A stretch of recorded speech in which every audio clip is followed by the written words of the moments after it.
Hello, everybody. Thank you so much for tuning in. And this is the Bodega Cat Book Club, and we are continuing our reading of The Third Eye by T. Lobsang, what was his name? T. Lobsang Rampa. And we're going to do chapter 2 today. So here we go. Chapter 2, End of My Childhood. Ow! Ogi, Ogi, Ogi, Ogi, Ogie, Ogie? Oh my goodness. How do you pronounce that? Anyways, you are pulling my head off. I shall be as bald as a monk if you don't stop. Hold your peace, Tuesday Lopsang. Your pigtail must be straight and well buttered, or your honorable mother will be after my skin. But Ogie, Yugie, sorry, I don't know how to pronounce that. You don't have to be so rough. You're twisting my head off. Oh, I can't bother about that. I'm in a hurry. So there I was, sitting on the floor with a tough manservant winding me up by the pigtail. Eventually, the wretched thing was as stiff as a frozen yak and shining like moonlight on the lake. Mother was in a whirl, moving around so fast that I felt almost as if I had several mothers. There were last-minute orders, final preparations, and much excited talk. Yaso, 2 years older than I, was bustling about like a woman of 40. Father had shut himself in his private room and was well out of the uproar. I wish I could have joined him. For some reason, Mother had arranged for us to go to the Jokang, the Cathedral of Lhasa. Apparently, we had to give a religious atmosphere to the later proceedings. At about 10 in the morning, Tibetan times are very elastic. A triple-toned gong was sounded to call us to our assembly point. We all mounted ponies, Mother, Father, Yaso, and about 5 others, including a very reluctant me. We turned across the Lankor Road and left at the foot of the Potala. This is a mountain of buildings, 400 feet high and 1,200 feet long. Past the village of Sho, we went along the plain of the Kaishu until half an hour later we stood in front of the Jokang. Around it clustered small houses, shops, and stalls to lure the pilgrims. 1,300 years the cathedral had stood here to welcome the devout. Inside, the stone floors were grooved inches deep by the passage of so many worshippers. Pilgrims moved reverently around the inner circuit, each turning the hundreds of prayer wheels as they passed, and repeating incessantly the mantra, Om Mani Padme Om. Huge wooden beams, black with age, supported the roof, and the heavy odor of constantly burning incense drifted around like light summer clouds at the crest of a mountain. Around the walls were golden statues of the deities of our faith, stout metal screens with a coarse mesh so as not to obstruct the view protected the statues from those whose cupidity overcame their reverence. Most of the more familiar statues were partly buried by the precious stones and gems which had been heaped around them by the pious who had sought favors. Candlesticks of solid gold held candles which burned continually, and whose light had not been extinguished during the past 1,300 years. From dark recesses came the sounds of bells, gongs, and the lowing bray of the conches. We made our circuit as tradition demanded. Our devotions completed, we went on to the flat roof. Only the favorite few could visit here. Father, as one of the custodians, always came. Our form of government, yes, plural, may be of interest. At the head of the state and church, the final court of appeal, there was the Dalai Lama. Anyone in the country could petition him. If the petition or request was fair, or if an injustice had been done, the Dalai Lama saw that the request was granted or the injustice rectified. It is not unreasonable to say that everyone in the country, probably without exception, either loved or revered him. He was an autocrat. He used power and domination, but never did he use these for his own gain, only for the good of the country. He knew of the coming communist invasion, even though it lay many years ahead and temporary eclipse of freedom. That is why a very small number of us were specially trained so that the arts of the priests should not be forgotten. After the Dalai Lama, there were two councils. That is why I wrote governments.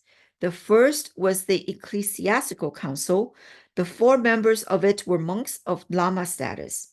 They were responsible under the inmost one for all the affairs of the lamaseries and nunneries. All ecclesiastical matters came before them. The Council of Ministers came next. This council had 4 members, 3 lay and 1 cleric. They dealt with the affairs of the country as a whole and were responsible for integrating the church and state. 2 officials, who may be termed prime ministers, for that is what they were, acted as liaison officers between the 2 councils and put their views before the Dalai Lama. They were of considerable importance during the rare meetings of the National Assembly. This was a body of some 50 men representing all the most important families and lamaseries in Lhasa. They met only during the gravest emergencies, such as in 1904, when the Dalai Lama went to Mongolia when the British invaded Lhasa. In connection with this, many Western people have the strange notion that the inmost one was cowardly in running away. He did not run away. Wars in Tibet may be likened to a game of chess. If the king is taken, the game is won. The Dalai Lama was our king. Without him, there would be nothing to fight for. He had to go to safety in order to keep the country together. Those who accuse him of cowardice in any form simply do not know what they were talking about. The National Assembly could be increased to nearly 400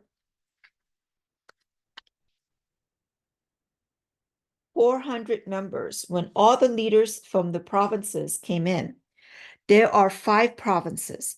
The capital, as Lhasa was often called, was in the province of Lobsang. Shigatse is in the same district. Gartok is western Tibet. Chang is northern Tibet, while Kham and Losang are the eastern and southern provinces, respectively. With the passage of the years, the Dalai Lama increased his power and did more and more without assistance from the councils or assembly, and never was the country better governed. The view from the temple roof was superb. To the east stretched the plain of Lhasa, green and lush and dotted with trees. Water sparkled through the trees, the rivers of Lhasa tinkling along to join the Sangpo 40 miles away. To the north and south rose the great mountain ranges, enclosing our valley and making us seem secluded from the rest of the world. Lamaseries abounded on the lower levels. Higher, the small hermitages perched precariously on precipitous slopes.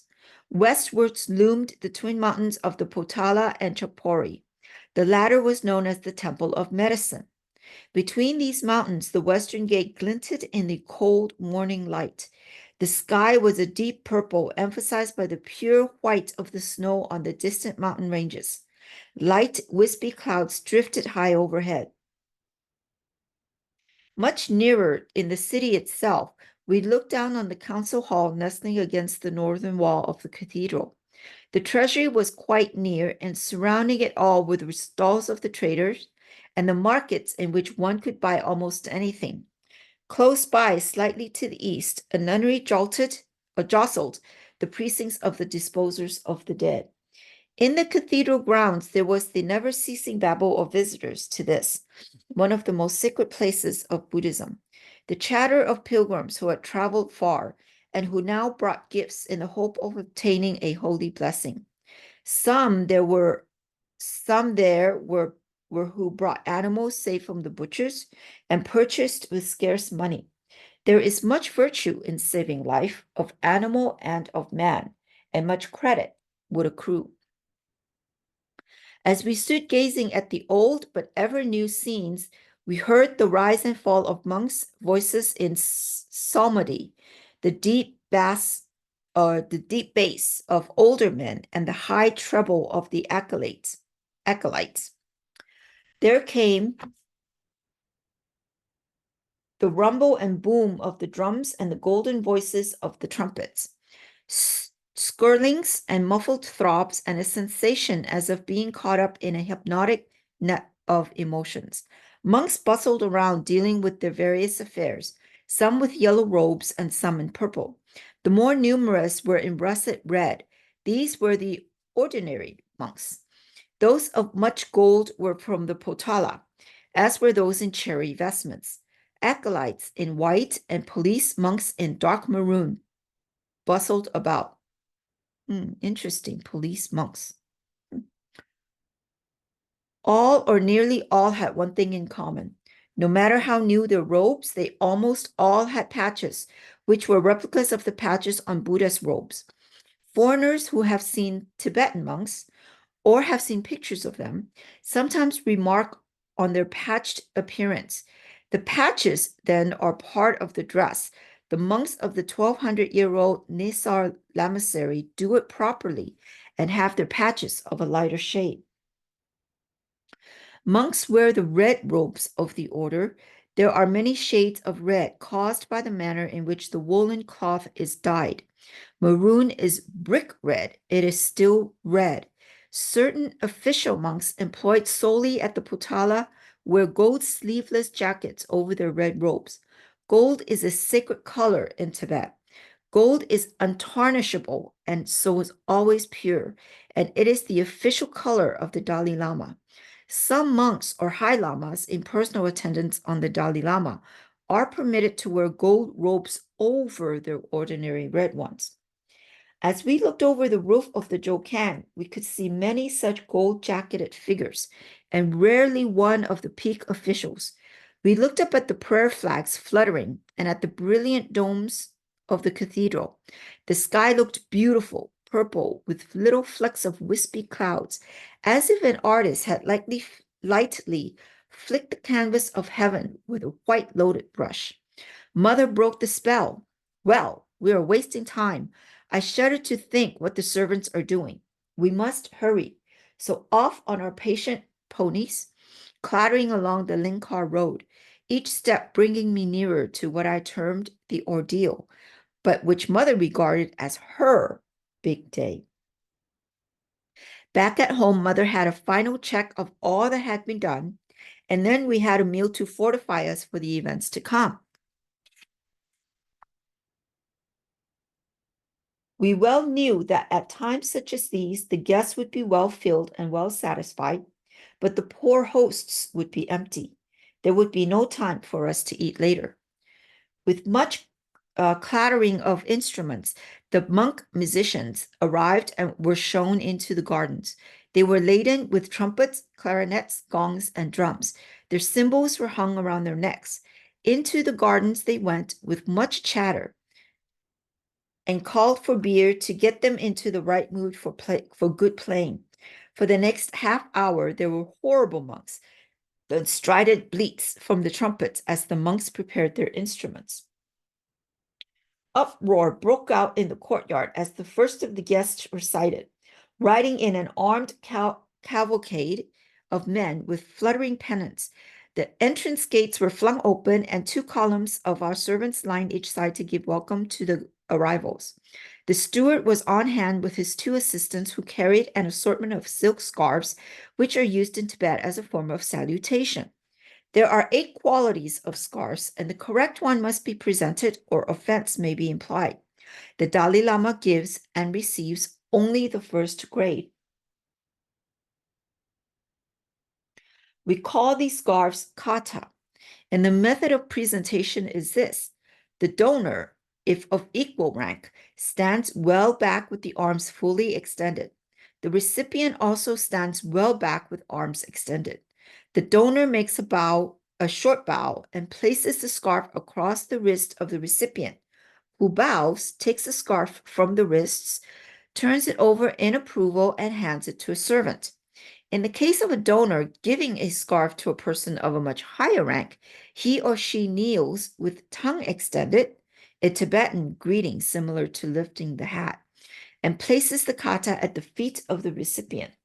The recipient, in such cases, places his scarf across the neck of the donor. In Tibet, gifts must always be accompanied by the appropriate kata, as must letters of congratulation. The government used yellow scarves in place of the normal white. The Dalai Lama, if he desired to show the very highest honor to a person, would place a kata about a person's neck and would tie a red silk thread with a triple knot into the kata. If at the same time he showed his hands palm up, one was indeed honored. We Tibetans are of the firm belief that one's whole history is written on the palm of the hand. And the Dalai Lama showing his hands thus would prove the friendliest intentions towards one. In later years, I had this honor twice. Our steward stood at the entrance with an assistant on each side. He would bow to new arrivals, accept their kata, and pass it on to the assistant on the left. At the same time, the assistant on his right would hand him the correct grade of scarf, with which to return the salutation. This he would take and place across the wrists or over the neck according to rank of the guest. All these scarves were used and reused. The steward and his assistant were becoming busy. Guests were arriving in large numbers from neighboring estates, from Lhasa city, or from outlying districts. They all came clattering along Lingar Road to turn into a private drive into the shadow of the Potala. Ladies who had ridden a long distance wore a leather face mask to protect the skin and complexion from the grit-laden wind. Frequently, a crude resemblance of the wearer's features would be painted on the mask. Arrived at her destination, the lady would doff her mask as well as her yak hide cloak. I was always fascinated by the features painted on the mask. The uglier or older the woman, the more beautiful and younger would be her mask features. In the house, there was great activity. More and more seat cushions were brought from the storerooms. We do not use chairs in Tibet, but sit cross-legged on cushions, which are about 2.5 feet square and about 9 inches thick. The same cushions are used for sleeping upon, and then several are put together. To us, they are far more comfortable than chairs or high beds. Arriving guests are given buttered tea and led to a large room which had been converted into a refectory. Here, they're able to choose refreshments to sustain them until the real party started. About 40 women of the leading families had arrived, together with their women attendants. Some of the ladies were being entertained by mother, while others wandered around the house, inspecting the furnishings and guessing their value. The place seemed to be overrun by women of all shapes, sizes, and ages. They appeared from the most unusual places and did not hesitate one moment to ask passing servants what this cost or what that was worth. They behaved, in short, like women the world over. Sister Yaso was parading around in very new clothes with her hair done in what she regarded as the latest style, but which to me seemed terrible. But I was always biased when it came to women. Certain it was that on this day, they seemed to get in the way. And here's a picture of the women with their hair. It looks like they got their hair and headdress in traditional Tibetan attire, I guess you could say. I'll leave it there for a minute to let you look at it.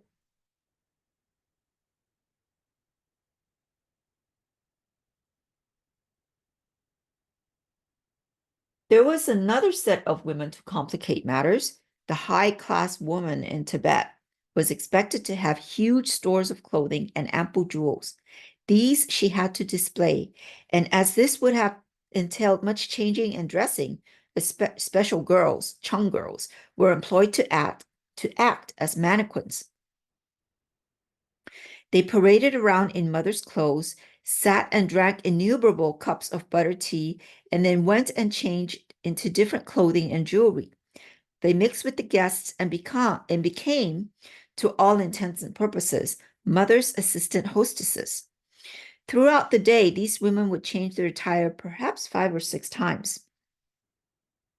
The men were more interested in the entertainers in the gardens. A troupe of acrobats had been brought in to add a touch of fun. 3 of them held a pole about 15 feet high, and another acrobat climbed up and stood on his head on the top. Then the other snatched away the pole, leaving them to fall, turn, and land cat-like on his feet.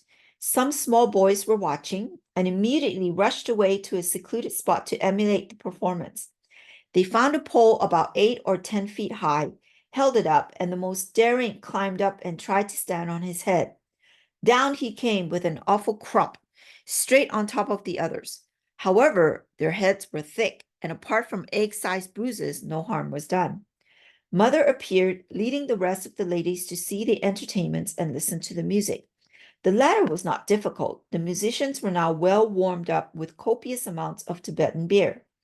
For this occasion, Mother was particularly well dressed. She was wearing a yak wool skirt of deep russet red, reaching almost to the ankles. Her high boots of Tibetan felt were of the purest white, with blood red soles and tastefully arranged red piping. Her bolero type jacket was of a reddish yellow, somewhat like father's monk robe. In my later medical days, I should have described it as iodine on bandage. Beneath it, she wore a blouse of purple silk.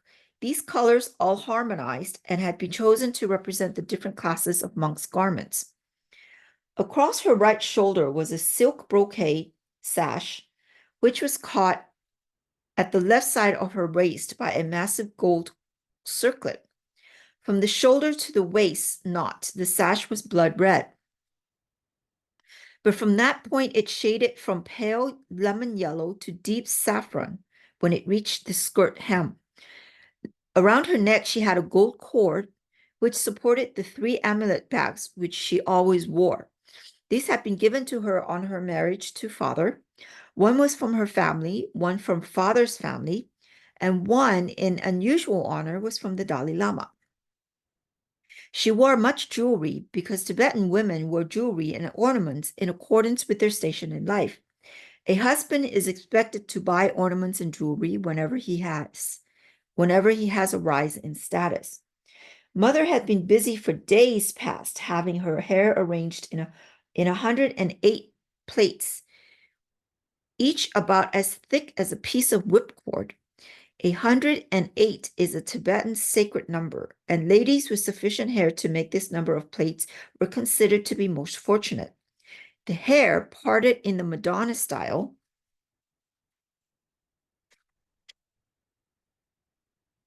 was supported on a wooden framework worn on top of the head like a hat. Of red lacquered wood, it was studded with diamonds, jade, and gold discs. The hair trailed over it like rambler roses on a trellis. Mother had a string of coral shapes depending from her ear. The weight was so great that she had to use a red thread around the ear to support it, or risk having the lobe torn. The earring reached nearly to her waist. I watched in fascination to see how she could turn her head to the left. People were walking about, admiring the gardens, or sitting in groups discussing social affairs. The ladies, in particular, were busy with their talk. Yes, my dear, Lady Doring is having a new floor laid. Finely ground pebbles polished to a high gloss.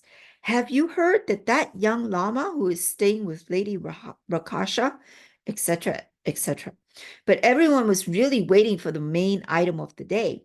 All this was mere warming up for the events to come, when the priest astrologers would forecast my future and direct the path I should take through life. Upon them depended the career I should undertake.